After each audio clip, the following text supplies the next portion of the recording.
everybody, and welcome to today's episode of this Organized Life podcast. I am your host, Laurie Palau. And if you are a new listener, welcome to our show. Happy 2022, everybody.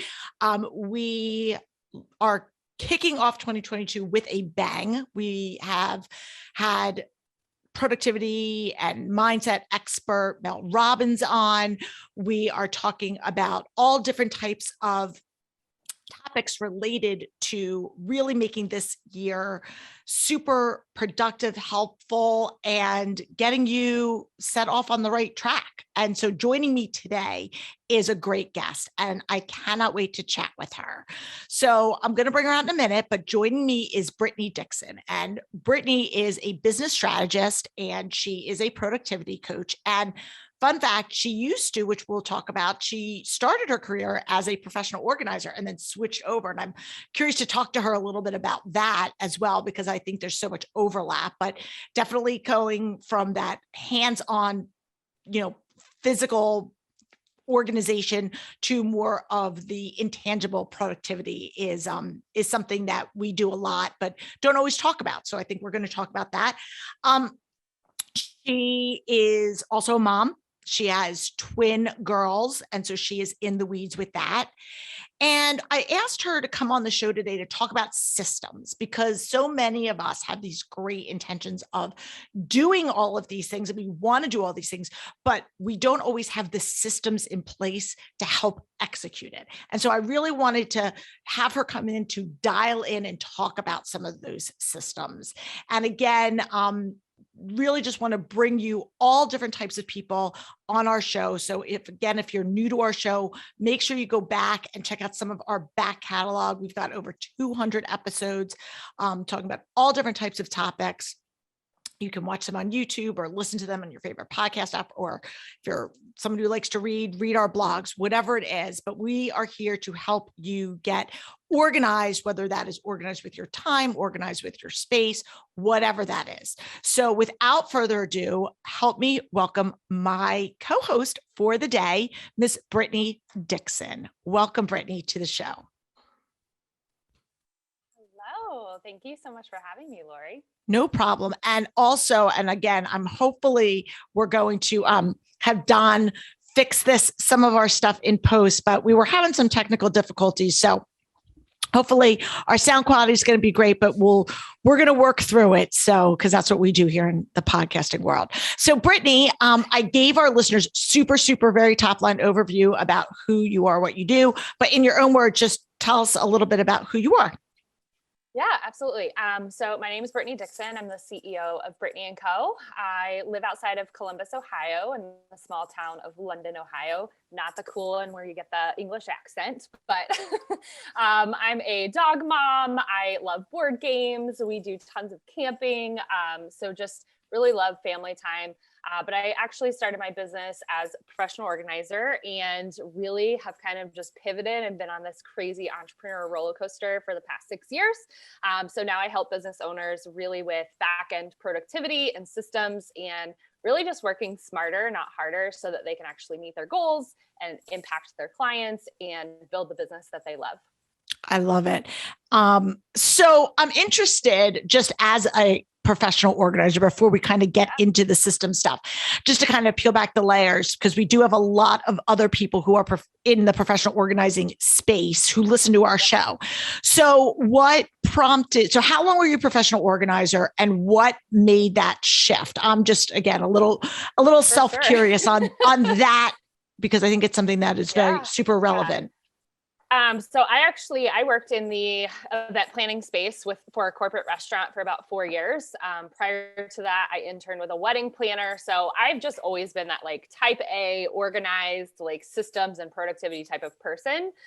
So I actually worked for that company for about 4 years, and I got let go because I didn't really fit into their corporate box, which worked out for me in the long run. But so essentially I had started my business Clutter Control as a side hustle.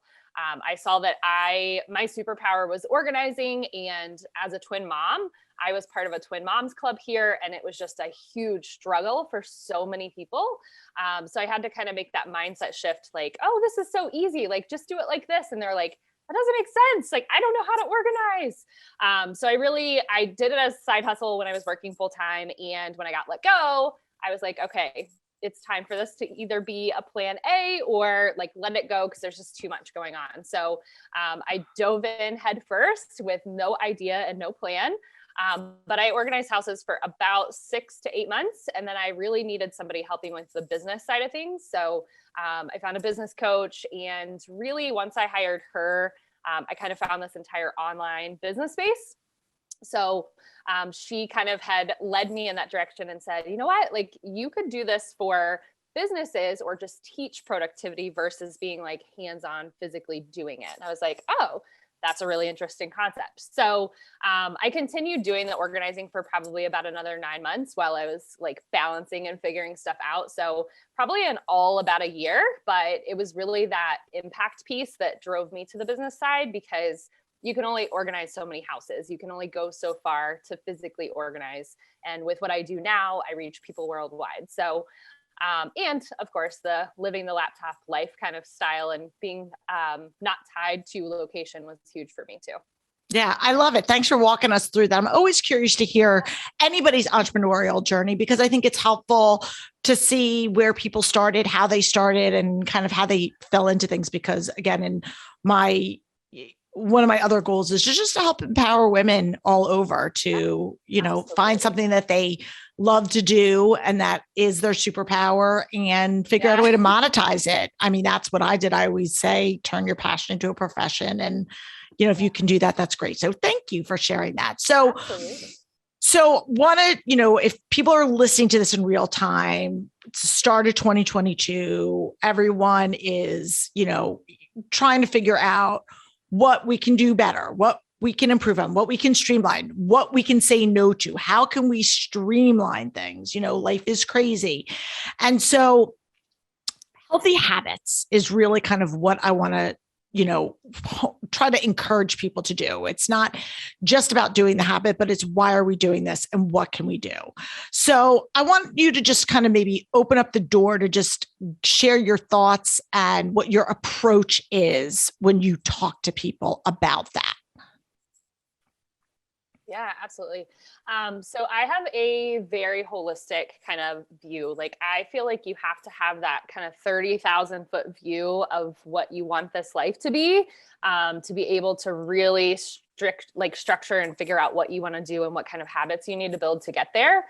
So I always start with people. You have to know your goals from a lifestyle perspective and from a business perspective. If you're a business owner, I see a lot of business owners skipping the lifestyle piece and going straight to like revenue goals and business goals and all of these things. And we really have to structure those lifestyle goals too, because if we don't build in time for working out and hanging out with family and spending time with loved ones and going on vacation, if we don't build that time in to our calendars, we're just going to let life happen to us and we're going to let our calendars fill up.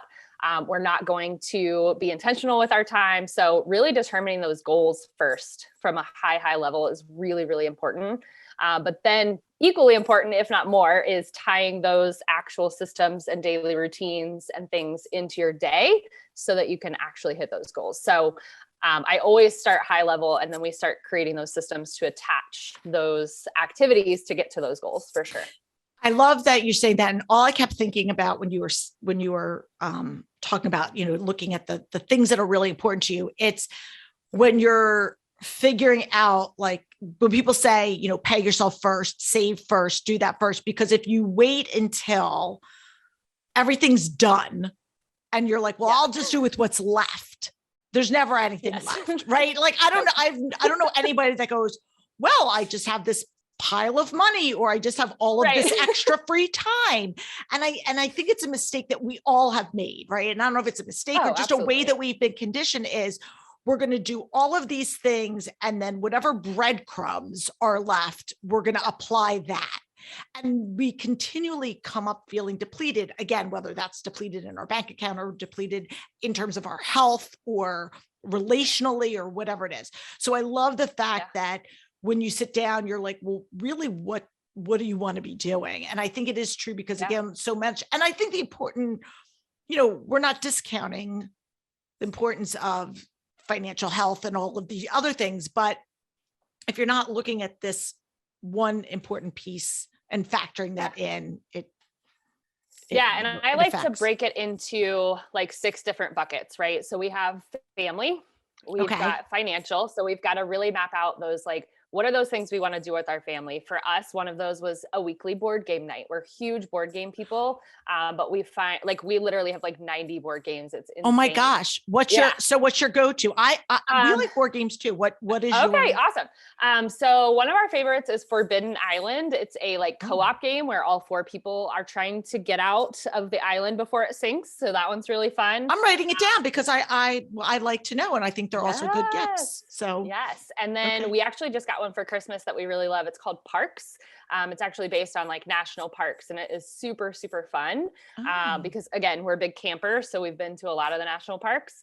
But that's one of the things that we wanted on the calendar weekly, every single week. So what are some of those family goals that you really want to start designing and making time for? We all say we want to do it, but we actually have to put it on the calendar.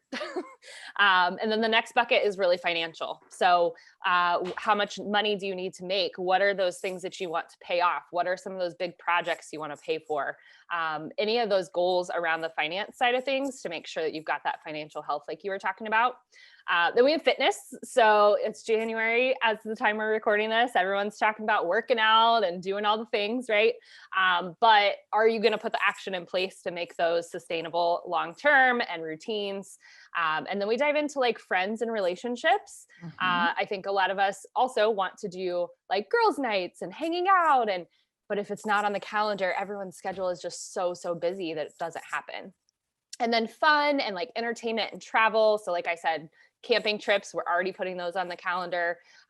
We've got some different vacations planned. We're going to Disney, but getting that stuff set in your calendar and designing your days around what you want in the fun and entertainment space. And then fulfillment, which is really like that self-development, personal development, reading, podcasts, all of those different things. Again, we all say we want to do them, but if you don't intentionally put time on your calendar, it's one of those things that just gets knocked to the bottom of the list when we get busy. So kind of those 6 buckets are the things that I look at, and I help people really map out goals in those buckets so that they can really create their day by design instead of letting things just happen to them. I love this, and I'm totally going to steal it, but I will credit you with it. I think it's no, I do. I think it's awesome because they are such really key pieces. So let me ask you a tactical question. Sure. So is your approach like a time blocking approach? Walk us through so you can identify. So the great thing is we get intentional and dial in and say, what are our goals? So we write them down for we want to do all of these things. But then in terms of the application piece of it, what do you if somebody's at home listening and they're saying, okay, I love this, I can do this. So then they have all of these great things. How do they plug and play? Absolutely. Yeah. So I think a lot of it is time blocking or even creating reminders. It really is going to be personal per person, right? But for me, I go in and I block out on my calendar my morning routine, my evening routine, my lunch break, because especially as a business owner, that's one of those things. If I'm busy, I totally forget to eat and I'm not taking care of myself. Making sure you actually put vacations on the calendar. And I always add buffer time, like the day before and the day after, because we all need the vacation from the vacation.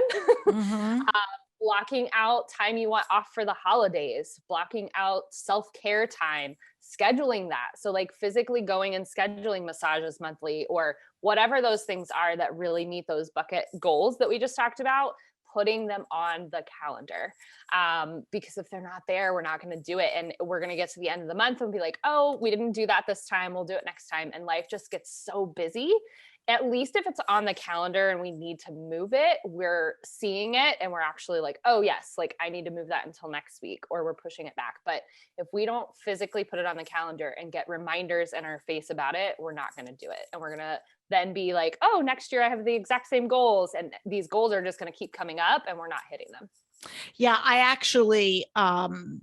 actually did an episode recently on goal setting and how I approached it a little bit differently this year, as opposed to really, and mapping out the step-by-steps of not just here's my goal, but the strategy of how am I going to get there? Because I think so many times we set these great goals of like, I want to run a marathon, or I want to, whatever. Yeah. Maybe it's not even a marathon. I want to run a 5K, or I want to do this, but we don't put the plans, the steps necessary to do that. And it could be something grand. It could be, I want to write a book, or I want to start a podcast, or a business, or whatever. But again, you need to have those things. So I'm a big calendar person too. I'm a list maker. I like to have it. And I don't know about you, but for me, sometimes it's the little things that fall through the cracks that linger on me. For example, right before we hopped on the air, this is true story. So I have my monthly bills all automated, right? 95% of them are just on auto draft. I have my budget, everything goes. But then you get those bills that are the one-offs. You've got a landscaper, you've got some weird medical bill that comes in, you've got, so you have these a handful of that are kind of just floating around. And I was like, I just have to sit down and pay them. And again, I pay them electronically, but I still have to manually log in and do it. And they have been sitting there for like a couple weeks, and I'm, they're not like delinquent, but I'm like, just take the 10 minutes to go log in to, probably took me less than 10 minutes, but it was on my to-dos, like pay the bills. And I finally was like, you know what? And I had this small window of time literally before we hit record, and I just went and did it. And I feel so much better because for sure. So. Yeah. But again, I think the calendar versus the to-do list. Yes. I think if it's on a to-do list, we just have this mindset of like, oh, we can knock that down the next day. And then like 45 days later, we're like, holy crap, that's still on our to-do list. Like, what is happening right now? But on our calendar, like we show up for appointments or we reschedule appointments. Like we typically don't push them or completely delete them or anything like that. The to-do list is like this thing that, I don't know, those ones that we don't want to do just keep getting pushed. And then we're like, oh, that's on there for like a really long time. I love that. Like, I want everybody to just kind of like sit on that for a second. The difference between the calendar and the to-do list. So let me ask you, because I think there's probably a place for both. Would you agree? Like there is. Oh, for sure. So how do you advise people to determine what goes on the calendar versus what goes on the to-do list? Yeah. So obviously anything that's like time-based that you have to be there at a specific time, those things are going to go on the calendar. Sure.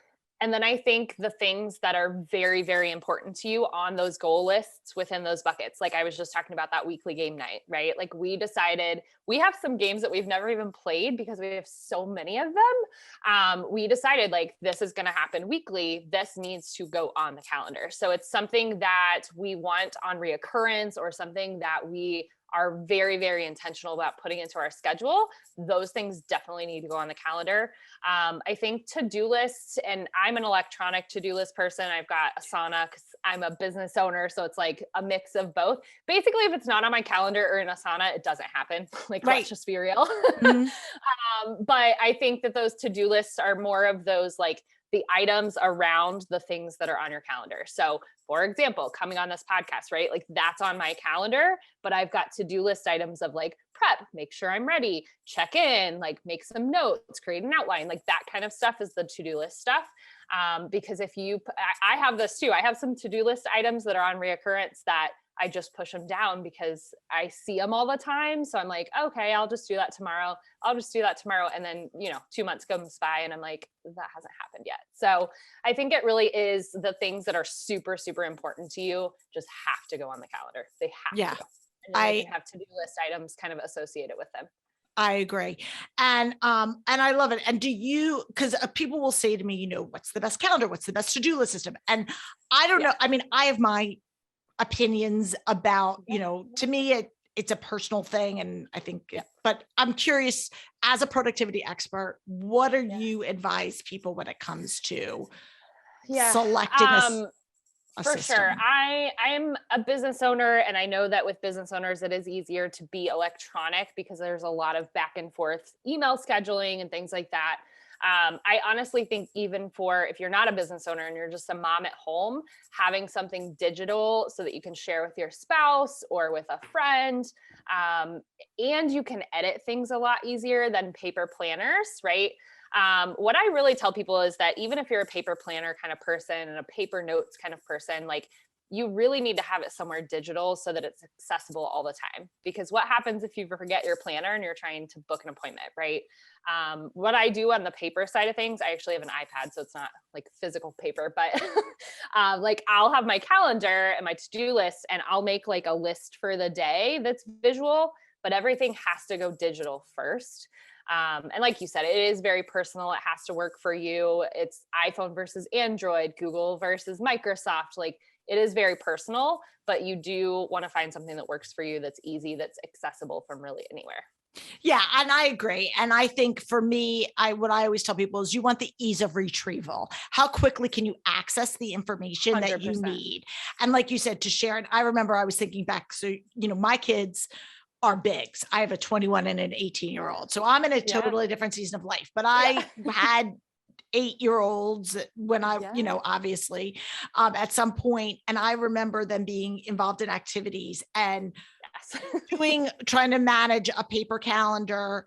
And then it's like, oh, the game gets changed and I have to change it here. And then I have to call my husband, or when you have things digital, even if you have, like I kept everything's digital, but I still had like a big visual whiteboard calendar, or a big like calendar that I hung up with the, the recurring games or whatever they had, rehearsals or practices, so that everyone could see it at a bird's eye. But it does make it so much easier to edit and share. So and it has to be easy for you to use, because if it's not easy for you to use, you're not going to use it, which means there's no point in setting it up anyway. So we do the same thing. Everything is digital. It's all Google Calendar. It's color coded, but on a weekly basis, we actually have like a weekly thing on our fridge where I'll go in and like map it out from a high level.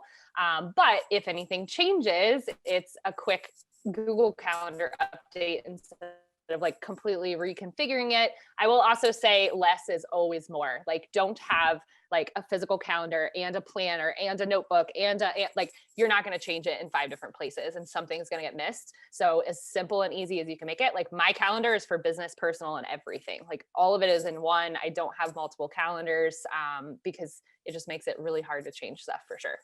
Yeah, I agree. And I do the same thing. We're Google Cal people. And it's just color coded differently. So I have all my business stuff, and then I have personal, like if I have a facial, it's going in a different color. It's still going on the same calendar, but it's going so that I can also bird's eye view for your visual people. You could say, okay, I knew that Zoe was orange and Logan was purple. So I could just quickly pull out where people were, or if Josh was traveling and he was blue, when is he here? When is he not? So I think those are the types of things to simplify and streamline. So we're going to take a quick break, but when we come back, I want to talk about, like, once people identify kind of some of these key buckets, how do they fit in, whether you're working mom or stay-at-home mom, you're still having to factor in all of the necessary ancillary things that we do: laundry, dishes, meal prep, all those other things that fall into life. So I just kind of want to get your thoughts, because a lot of people are saying this all sounds great, but I still have to do all of these other things.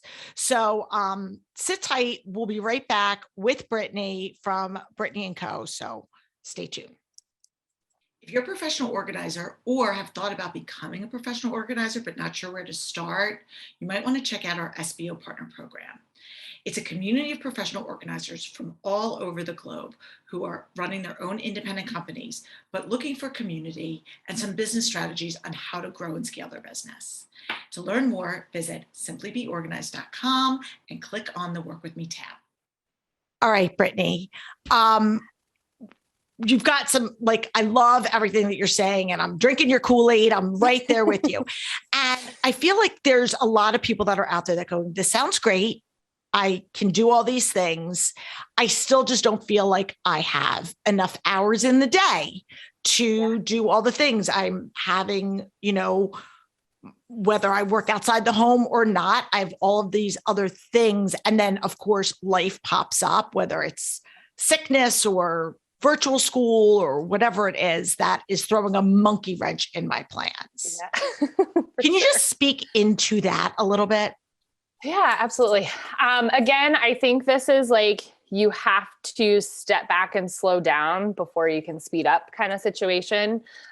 Really just doing even just a giant brain dump of everything that you have on your plate. Like you were talking about laundry, dishes, meal prep, school, homework, all the things, right? Dropping it all onto either a big whiteboard or a giant sticky note or paper, whatever that is for you. And really starting to kind of map out time estimates, because it's a really interesting exercise when we do this and we really see how much time these reoccurring things take up of our lives. And then we try to cram in all this other stuff. And then we wonder why we have no time left and why we're burnt out and why we just sit down and want to cry and drink wine. We really want to map it all out and kind of time estimate. I actually help my clients create ideal schedules, because if you think about it, your week is really just on repeat. We have a week and it's like the same thing over and over and over, right? There's really not huge changes. So if we can sit down and map out what our perfect week would look like. Now, obviously life's not perfect, right? But map that out and say, this is how much time my morning routine takes. This is how much time I spend on laundry. And I do those on Sundays and Wednesdays. If we can map that out and see it physically on a calendar, then we see where we have gaps to start filling in to meet these other goals. And then we can see if they're even realistic, because a lot of times we, especially as business owners, we have these crazy astronomical goals and we have these tiny pockets to fit it in on top of the reoccurring stuff. So I think really just taking that step back and really mapping out what that looks like time-wise and what your time commitments are will help you to kind of start filling in the gaps and being more intentional. Yeah. And I call it a time audit. You're really just kind of saying, let's really look at this. And what I do when I talk to people, because in my world, I call it calendar clutter, right? So it's a different type of, right? So it's calendar clutter. And that's kind of what the term that we use here.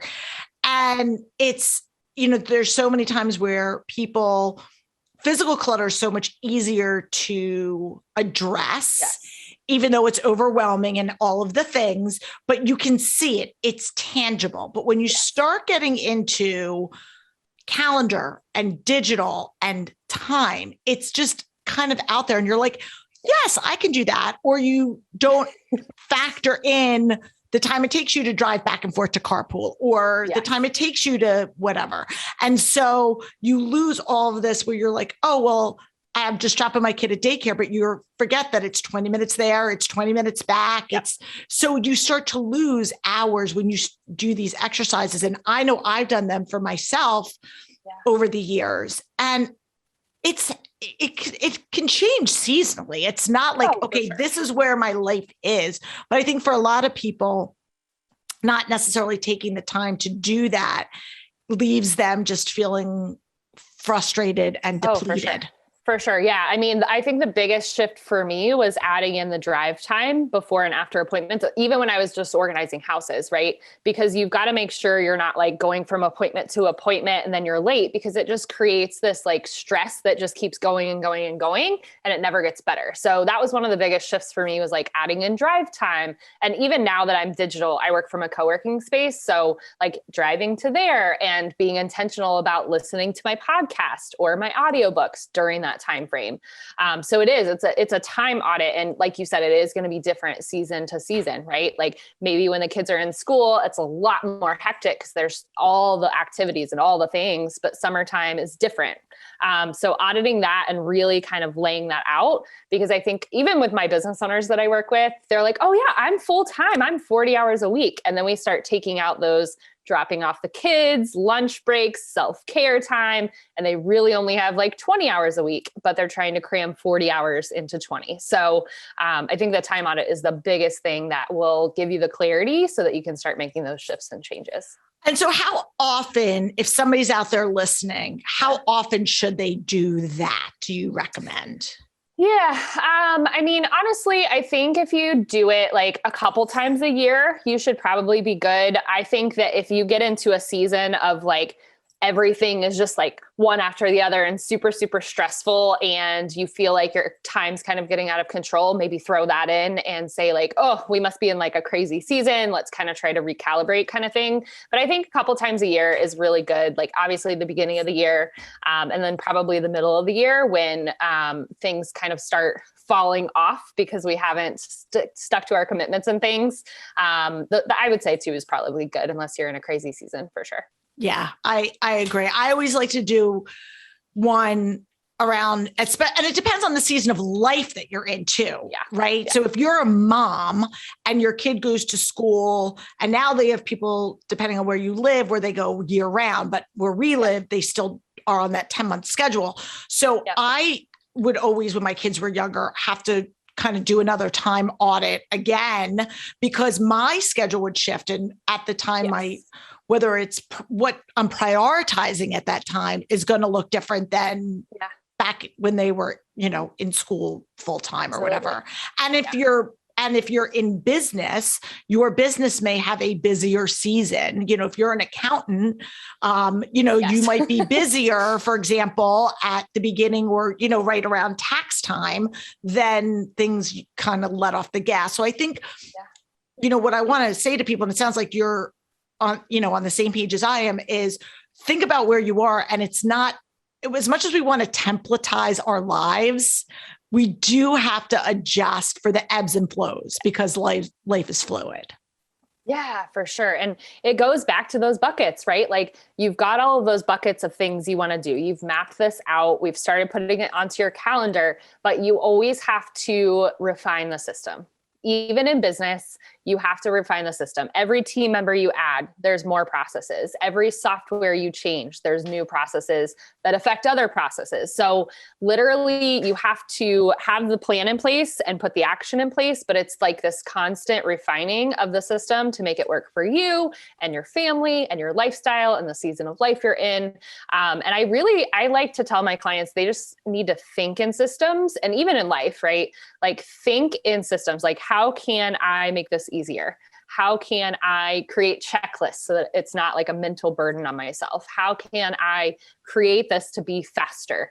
And I think once you can start thinking that way, like even planning my week, right? Like I have an entire system that I use to plan my week. That has to be refined during crazy seasons because there's a lot more activities. Holiday season, perfect example, right? Like the calendar looks like Tetris. Oh, for sure. But really just refining that and making it work for you. And if it doesn't work, being okay changing it. Like it just because you spent time creating this system to do this, if it doesn't work, change it. I think people get so caught up in that. They're like, but I spent all this time and it's color coded and it's pretty and all the things are there, but it's not really working. I'm like, then don't do it. Like change it, make a shift because you're not going to use it if it's not. So just refining that and being okay with refining that system too. I love it. And I just want to touch on something. So I'm a systems person. Yeah. I'm a spreadsheet person. My brain functions like that naturally. The same way I don't think of myself as an overly like creative person, right? So my brain is very, what's that, left brain? I always mix that up. I think it's left. I forget. Anyway, what do you say to the person that's like, I don't think like that. Like I'm not that person that can necessarily articulate the best or the simplest path from point A to point B. For sure. Obviously enrolling in support with somebody that is more advanced with that is super, super helpful, especially getting an outsider's perspective too. Cause I think a lot of us get like in our own stuff, and then like we can't see through the weeds kind of thing. So enrolling in support and having somebody help, but really even just knowing that, especially creatives, I work with a lot of creatives, and they're like, no, you're going to give me all this structure and like these guidelines, and I'm not going to be able to like freely express things.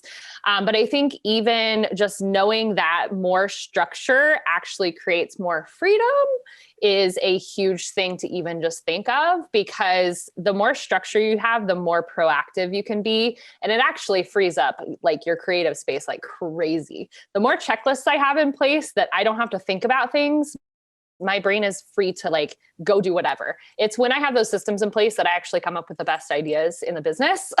Yeah. So even just knowing that structure creates freedom is huge. But if that's not your zone of genius, enroll in some kind of support, even if that's just a friend coming in and looking in and saying like, here's how I do it. Here's how I know someone else does it. Like, let's help create this for you so it works. I love it. And I could not agree more with everything that you're saying. So, before we take our last break, just as a parent, I want to just kind of put your parenting stuff. So, how do you empower you have girls? Did you say you have girls? Girls, two girls. I was like, girls, yes. Twin girls. How do you empower them? Because they're at the formative age. You said they're 8 going on like 25. Yes.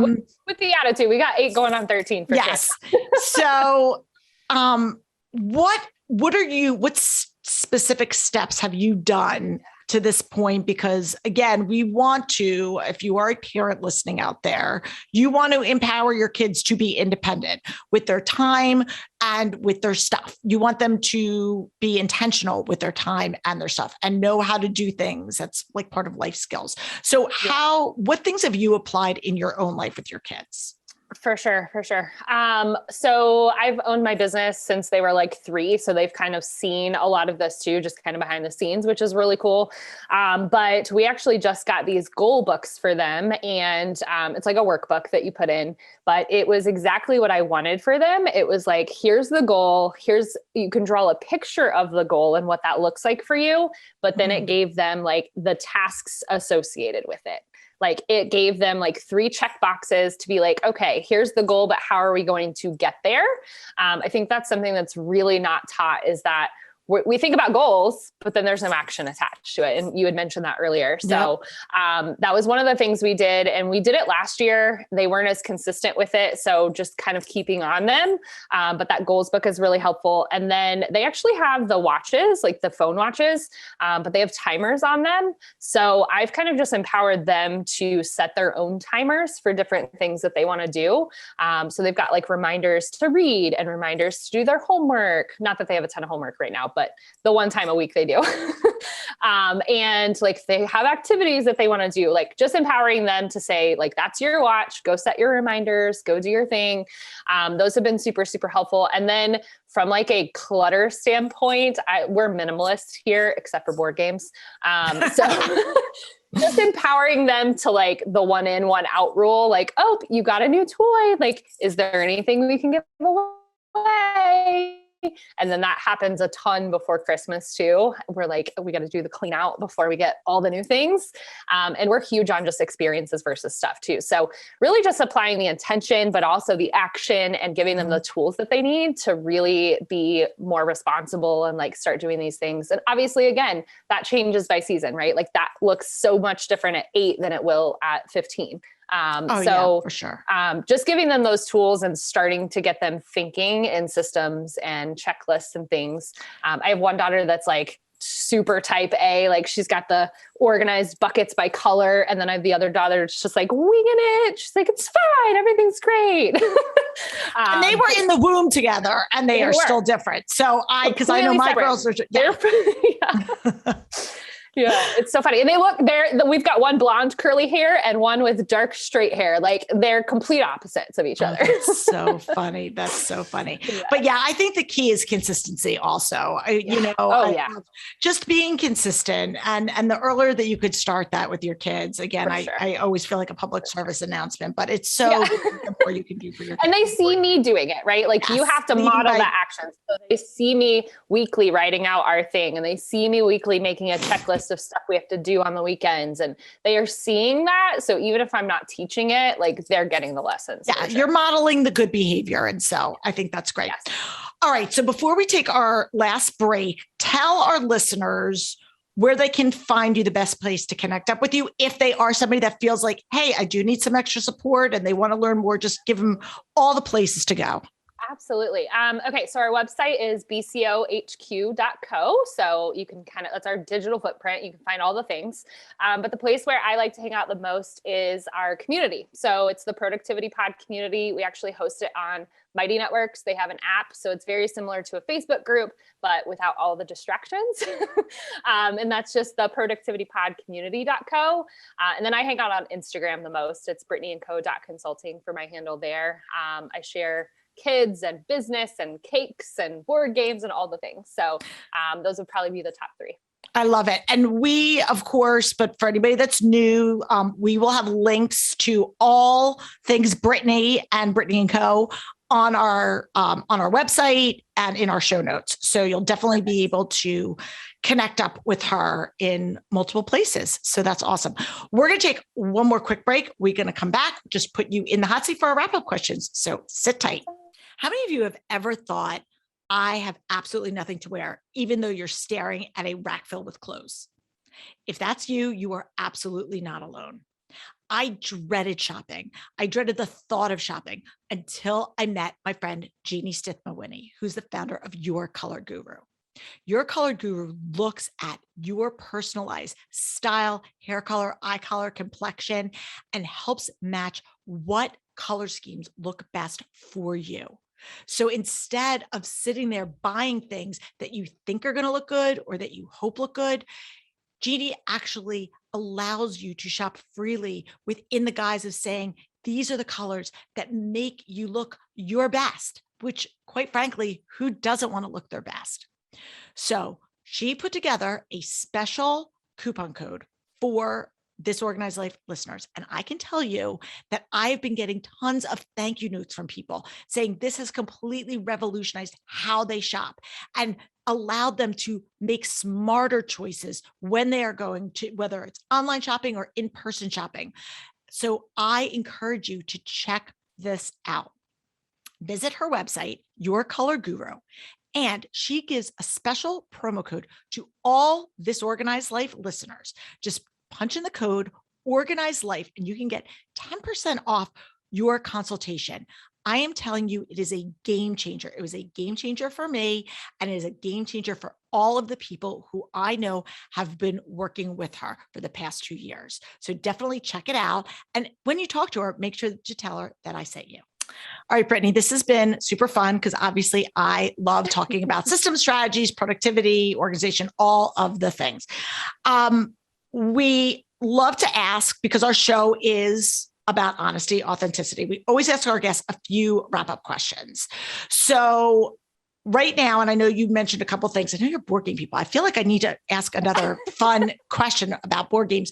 But I always ask people, what book can you recommend? Something that's been, and it could be a personal book. It doesn't have to be professional, but something that's really had an impact in your life that you can share with our listeners as they kind of go into this new year. Yeah, I would say the one that I can pinpoint that has made the biggest impact, it's called Ordinary Superpower by Mark Henson. He's actually a local Columbus author. And I had met him before and then somehow came across his book after the fact. But this was the book that pivoted my mindset completely in being able to charge for what I'm good at. Because I was in the mindset of like, oh no, everyone should be able to organize. Like, it's just so easy, like just do it. And I was like, nobody's ever going to pay for that. And when I read this, I was like, everyone's going to pay for this. Like I can make an entire business out of this. So that was just super, super pivotal to really finding like, what's your ordinary superpower and how can you use it to do good and to make your life better? Oh my God, I love it. I'm going to, and I have a selfish reason for asking this question because I wanted to buy, I got to add it to my book list. I wanted to purchasing like 90% of these books if I don't already own them. So thank you. I'm definitely going to check that out. And then our like staple questions that we ask every single guest, because in life, in different seasons. We thrive. We feel like a hot mess in all different areas. So right now, where you are, where do you feel like you are the most organized, and where do you feel like a little bit of a hot mess? Yeah. So the business side right now, we're in this crazy sprint for the next 90 days. It is on point. There are systems, there are checklists, there are reoccurring tasks, like everything is there. It's ready. So there's balance, right? Like the home side goes down. So honestly, the home side has always been the hot mess for me, like the deep cleaning and the keeping up and the clutter and all the things. That's really the first thing I always outsource. I'm like, I need somebody to come in and deep clean a couple times a month. I need somebody to come help with this, because for me, we're in a really big season of just building and growing in the business. So there has to be that balance. Definitely the house side. I get done with business and work and I just sit down and I'm like, no, it's not happening. It's not happening today. Yeah, no, but I love that. And I think and I appreciate your transparency. And I think, again, it goes to show, like, we have so much time, energy, and bandwidth in our lives. And if you're like getting value out of doing the things that you're doing, that's great. But let somebody else's ordinary superpower help you in the areas where you're anybody that has a laundry ordinary superpower or dishes, like, come to my house, please, because those are not my superpowers. I love it. I love it. Well, Brittany, thank you so much for coming on and sharing your wisdom with our community. Thank you so much out there for tuning in. Again, if this is your first time, welcome. Make sure you click the subscribe, follow, like, whatever button you want. You can find us all over social media at our company handle, which is Simply Be Organized. We've got tons of resources there, free resources. We, much like Brittany, want to help you be the best version of yourself, whether that's in your physical space, in your calendar, with your relationships. So anything that we can do to help you out, let us know. And I'm Laurie Palau. Until next week, peace out.